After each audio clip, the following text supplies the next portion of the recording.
बाप और बेटे रूह कुदस के नाम में आमीन। ये साल के दौरान 18वें आम इतवार ये इबादत का पैगाम है।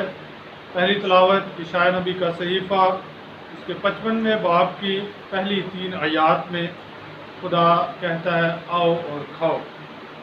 ज़बूर 144 में जमायती जवाब है, ऐ खुदावन तो हमारी ख्वाहिश पूरी करता है। और दूसरी तलावत मुक़द्दस पौलुस रसूल का खत रोमियो के नाम उसके 8वें बाब की 35वीं आयत और फिर 37वें से 39वें आयत तक, जिसमें फरमाया गया है कि खुदा की मोहब्बत हमारे खुदावंद यीशु मसीह में है। अंजीली नारा है, मुबारक है वो बादशाह जो खुदावंद के नाम से आता है, आसमान पर सलामती और आलम बाला पर जलाल। अंजील मुक़द्दस बामताबक मुक़द्दस मत्ती इसके 14वें बाब की 13वीं से 21वीं आयत में रोटियों का मुआवजा यहाँ पर होता है कि वो सब खाकर सैर हुए।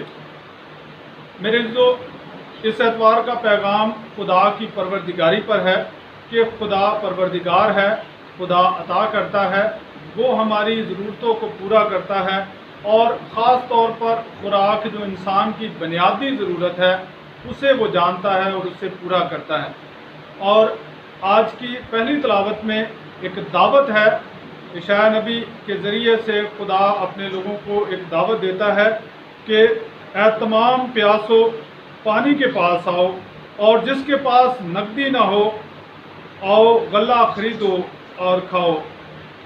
बग़ैर नकदी के बग़ैर कीमत मैं और दूध खरीदो। तुम क्यों उस चीज़ के लिए जो रोटी नहीं नकदी खर्च करते हो। और कहा गया है कि अच्छी चीज़ें खाओ और तुम्हारी जानें फरावानी से लज्जत उठाएं। ये फरावानी खुदा अता करता है इंसान को, खुदा देता है क्योंकि वो परवरदिगार है। अंजील मुक़द्दस में भी खुदावंद यीशु मसीह अपनी ज़मीनी ज़िंदगी में जो बेशुमार मोजज़ात करते हैं उनमें एक बड़ा और अहम मोजज़ा ये है। खुदावंद यीशु मसीह यूहन्ना के शहीद किए जाने के बाद उस इलाके को जहाँ पर वो शहरी इलाके में है, उस इलाके को छोड़कर वो तन्हा कुछ वक्त गुजारना चाहते हैं और इसलिए वो कश्ती पर बैठकर झील की दूसरी तरफ जाते हैं। ये जलील की झील है जिसके इर्द गिर्द खुदावंद यीशु मसीह ने ज़्यादातर मनादी की। ये दिल की शक्ल की एक झील है जिसकी लंबाई तकरीबन 21 किलोमीटर और चौड़ाई कहीं से 12 किलोमीटर और कहीं से 6 किलोमीटर है। मगर खुदावंद यीशु मसीह एक थोड़ा सा इलाका शहर से शमाल की तरफ ऊपर की तरफ जाते हैं और क्योंकि ये झील आमदरफ्त के लिए इस्तेमाल होती थी, ये झील मछलियाँ पकड़ने के लिए इस्तेमाल होती थी और लोगों का आना जाना इसमें आम था। तो खुदावंद यीशु मसीह ये सफ़र जो है वो पैदल नहीं करते बल्कि झील के ज़रिए से ये सफ़र करते हैं। मगर वहाँ के लोग खुदावंद यीशु मसीह के साथ अपनी मोहब्बत का इजहार करते हैं। वो उसके पीछे किनारे पर चलते हुए भागते हुए उससे पहले पहुँचते हैं। ये तकरीबन 3 किलोमीटर का फासला है और खुदावंद यीशु मसीह जिस इलाके में उतरे वो अब भी उसे कहा जाता है कि वहाँ पर पहाड़ी इलाका है और घास के अच्छे मैदान हैं और वहाँ पर बहुत सारे सोते पानी के उस झील में गिरते हैं। तो खुदावंद यीशु मसीह वहाँ पर उतर कर देखते हैं कि बहुत सारे लोग मुंतज़िर हैं और दूसरी अनाजील में लिखा है कि उसे उन पर तरस आया। वो उसे ऐसे लगे जैसे वो भेड़े हों जिनका कोई चरवाहा ना हो। तो खुदावंद यीशु मसीह जो अच्छा चरवाहा है उनकी फ़िक्र करता है और उन्हें तालीम देता है, उन्हें सिखाता है और शिफा बख्शता है। जब शाम होती है तो शागिर्द ये कहते हैं कि इन्हें अपने घरों को जाने दें। और यूनानी में जो ये लफ्ज़ इस्तेमाल किया उनको रुखसत करने के जिसका उर्दू तर्जुमा है वो है कि उन्हें बखेरना और अलग अलग करना। मगर खुदावंद यीशु मसीह क्योंकि मुतहद करने के लिए आए हैं, खुदा हमेशा मुतहद करता है, शैतान बखेरता है। तो खुदावंद यीशु मसीह उनको बखेरते नहीं हैं बल्कि उनकी फ़िक्र करते हैं। और कहा जाता है कि शागिर्दों ने कहा कि इनको खुराक की ज़रूरत है तो जाना चाहिए ताकि जाकर खुराक खरीदे। تو खुदावंद यीशु मसीह ने कहा कि नहीं, तुम ही इन्हें खाने को दो। शागिर्द इस बात से हैरान हैं, परेशान भी हैं कि कैसे हम इन्हें खाना दे सकते हैं। और वहाँ पर वो शागिर्द जो ईमान रखते हैं इस बात पर, वो एक आइडिया, एक नज़रिया पेश करते हैं कि हमारे पास एक लड़का है जिसके पास 5 रोटियां और 2 मछलियां हैं। खुदावंद यीशु मसीह के वो शागिर्द जानते थे कि खुदावंद यीशु मसीह ने पानी को मैं बना दिया। कहीं उनके दिल में ये ईमान मौजूद था, मगर वो फिर भी कहते हैं कि ये इतने लोगों के लिए क्या है। तो खुदावंद यीशु मसीह कहते हैं कि सबको बिठाओ, और वो 5 रोटियां और 2 मछलियां लेकर वो आसमान की तरफ उठाते हैं, बरकत चाहते हैं और फिर तोड़ते हैं और सबको बांट देते हैं। मेरे जो 5000 मर्द और उनके साथ औरतें और बच्चे सब शेर होते हैं। हम पुराने अहदनामे में मन का वाक़या सुनते हैं, जहाँ पर इसराइल के लोगों को 40 बरस तक खुराक की ज़रूरत को पूरा किया गया। खुदा उनकी परवरदिगारी करता है, खुदा उनकी ज़रूरियात को पूरा करता है और उन्हें मन की सूरत में खुराक देता है। इस वक्त भी वो घरों से बाहर हैं, दूर हैं, तो खुदा फिर से उनकी खुराक की ज़रूरत को पूरा करता है। और खुदावंद यीशु मसीह रोटी तोड़ते हैं, उसी तरह जिस तरह पाक यूकरिस्त की सूरत में खुदावंद यीशु मसीह अपने आप को तोड़ देते हैं। ये खाना पुराने अहदनामे को भी याद दिलाता है, और नए अहदनामे में खुदावंद यीशु मसीह अपने आप को रोटी और मैं की सूरत में कलीसिया को दे देते हैं। उस वाक़या की भी ये पेशखैमा बनता है। मेरे जो खुदावंद यीशु मसीह ने वहाँ पर जितने लोग थे उनको खुराक मुहैया की, और इसी से हम मुक़द्दस मत्ती के 13वें बाब में एक तमसील सुनी थी कि खुदावंद यीशु मसीह ने फरमाया कि राई का दाना बहुत छोटा होता है, मगर जब बढ़ता है तो वो एक बड़ा दरख्त बन जाता है। हर जो दरख्त है उसका बीज छोटा है, मगर जब बढ़ता है तो एक बड़ा दरख्त बन जाता है। ये एक अमल होता है, ये एक प्रोसीजर होता है जो आहिस्ता आहिस्ता जारी रहता है, मगर खुदा इस बात पर कादिर है कि वो थोड़े को जब चाहे बड़ा कर सकता है, ज़्यादा कर सकता है। यहाँ हमारे लिए एक बड़ी अहम बात है कि एक तरफ हम खुदा की परवरदिगारी को देखते हैं, और दूसरी तरफ हमारे लिए लाजम है कि हम उस बच्चे को याद रखें जिसने अपनी 5 रोटियां और 2 मछलियां दे दी।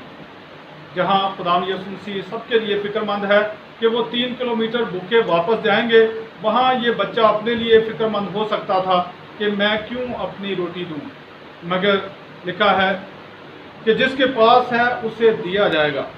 ये अपना हिस्सा देता है तो उसे नज़र आता है ज़्यादा का होना।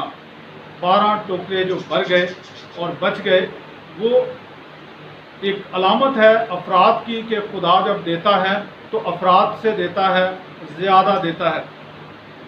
मेरे जो इस वक्त दुनिया में ज़ख़ीरा अंदोज़ी, अपना सोचना और अपनी फ़िक्र की वजह से बहुत सारे लोगों में, बहुत सारे इलाकों में भूख है, तकलीफ़ है और खुराक की कमी है। हालांकि एक अंदाजे के मुताबिक इस वक्त ज़मीन पर तकरीबन 10 अरब लोगों के लिए खुराक ज़मीन उगाती है, देती है, और हमारे पास सिर्फ 7 अरब लोग हैं। और 3 अरब लोगों का खाना जो है या तो ज़ख़ीरा अंदाज़ों के गोदामों में सड़ रहा है, या लोगों की फ्रिजों में ख़राब हो रहा है, या फेंका जा रहा है, मगर गरीबों तक पहुंचाया नहीं जा रहा। ये पैगाम हमें मिलता है कि उस बच्चे ने अपना हिस्सा दिया तो खुदा ने बरकत दी। मेरे दोस्तों, आज खुदा हमें ये सिखाता है कि हमने उसकी परवरदिगारी पर यकीन रखना है, और जो हमारे पास अज़ाफ़ी है उसे किसी दूसरे तक पहुंचाना है। मेरे जहन में एक कहानी आई, एक आम मशहूर कहानी है कि एक दरवेश जो खुदा की इबादत करता, खुदा के हजूर रियाजत में वक्त गुजारता, वो जंगल में जा रहा था। तो उसने एक नूमड़ को देखा जो अपाहिज है, जिसके वो ज़्यादा चल नहीं सकता, उसके पिछली दोनों टांगें टूटी हुई हैं, और वो अगले पाँव से थोड़ा बहुत अपने आप को आगे पीछे कर लेता है, मगर ना वो शिकार कर सकता है और ना वो वहाँ से दूर तक जा सकता है, मगर वो सेहतमंद है, ठीक ठाक है। तो दरवेश ने देखा कि ये कैसे ज़िंदा है और ये कैसे ज़िंदगी गुजार रहा है, ये देखना ज़रूरी है। तो वो कहीं पर पास ही बैठ जाता है और देखता है कि शाम के वक्त शेर आता है। वो अपने मुंह में एक शिकार लेकर आया है, उसने कुछ हिस्सा खाया, बाकी वो छोड़कर चला जाता है। लूमड़ अपने आप को घसीटता हुआ उस तक लेकर जाता है, पेट भरता है और फिर अपनी जगह पर जाकर बैठ जाता है। दरवेश खुदा की बहुत तारीफ करता है, दरवेश खुदा की हमद करता है कि तूने इसके लिए भी फिक्र की है, और वो इससे एक सबक लेता है कि क्यों मैं इधर उधर भटक रहा हूँ, क्यों मैं खुराक के लिए हर वक्त परेशान हूँ, क्यों ना मैं भी कहीं पर बैठ जाऊँ। और वो बैठ जाता है, इंतज़ार करता है। एक दिन गुजरता है, 2 दिन गुजरते हैं, वो इबादत करता रहता है, खुदा को पुकारता रहता है। तीसरे दिन भूख की शिद्दत बढ़ती है, चिल्लाता है कि ऐ खुदा, तू लूमड़ की तो सोचता है, मेरी क्यों नहीं सोच रहा, मेरे बारे में क्यों फिक्रमंद नहीं, मुझे क्यों नहीं मिल रहा, मुझे क्यों अता नहीं किया जा रहा, तू जो सबका परवरदिगार है मुझे भी अता कर। तो उसे जवाब मिलता है कि तूने अपाहिज लूमड़ की मिसाल तो ले ली, मगर उस शेर की नहीं ली जो उसके लिए खुराक लाता है। तू सेहतमंद है, तू दूसरे का सोच, तू दूसरे की फिक्र कर, बजाय कि तू अपनी फिक्र करे। खुदा तो हम सबको अता करता है, मगर हमारे लिए ये लाजम है कि अगर हमारे पास अपनी ज़रूरत से ज़्यादा है तो ज़रूरतमंद तक पहुँचाएँ। कोरोना की वबा में ये बहुत खूबसूरत अमल जारी रहा। बहुत सारे लोगों ने अपना हिस्सा दूसरों तक पहुँचाया, दूसरों की अच्छाई के लिए काम किया, दूसरों की मदद की। तो खुदा की परवरदिगारी हमें यह सिखाती है कि हम उस पर तवक्कुल रखें और ये जानें कि हमारी मुश्किलात में वो हमारा मददगार और साथी है। मुक़द्दस पौलुस रसूल कहते हैं कि कोई चीज़ हमें खुदा की मोहब्बत से जुदा नहीं कर सकती। अगर हमारे पास कहीं पर कमी भी है, तकलीफ़ भी है, यहाँ लिखा है, बस कौन हमें मसीह की मोहब्बत से जुदा करेगा। मुसीबत या तंगी या जुल्म या कहत या उरियानी या ख़तरा या तलवार, कोई भी चीज़ हमें खुदा की मोहब्बत से जुदा नहीं कर सकती। और ये सिर्फ चीज़ों के लिए अगर हम मोहब्बत खुदा से करते हैं, कभी शिफा के लिए, कभी घर की ज़रूरियात के लिए, हमेशा कमियां ही हम खुदा को गिनवाते रहते हैं, तो इसका मतलब ये है कि हम उसकी नेमतों पर निगाह नहीं करते। और अगर हम उसकी नेमतों पर निगाह करें तो उसने हमारे लिए अपना इकलौता बेटा बख्श दिया ताकि हम निजात पाएँ, और जब हम निजात पाते हैं तो वहाँ किसी चीज़ की कमी नहीं। आए इस एतवार की इबादत के इस पैगाम को अपनी ज़िंदगी का हिस्सा बनाएं और दूसरों तक पहुँचाएँ। मसीह हमारे खुदा के वसीला से, बाप और बेटे और उसके नाम में आमीन।